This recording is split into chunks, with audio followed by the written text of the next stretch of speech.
Umaasa si Senate Blue Ribbon Committee Chairman Senator Panfilo Lacson na papasa na sa Senado ang Independent People's Commission bill sa susunod na linggo. Ang naturang panukalang batas ang nakikitang magpapalakas sa Independent Commission for Infrastructure o ICI na binuo sa pamamagitan ng isang executive order para imbestigahan ang mga anomalyang bumabalot sa mga public infrastructure projects sa nakalipas na 10 taon.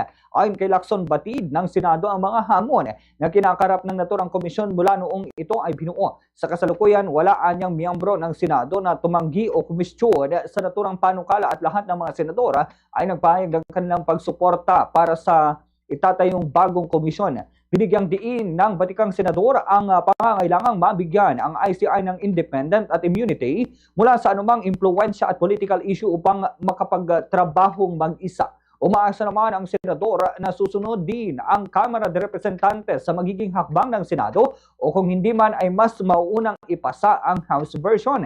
Sa kasalukuyan, ang isa sa mga inaaral na lamang ng mataas na kapulungan ay ang pagbibigay ng contempt power sa bubuing komisyon bilang dagdag sa kasalukuyang kapangyarihan na naibigay sa ICI noong ito ay nailatag.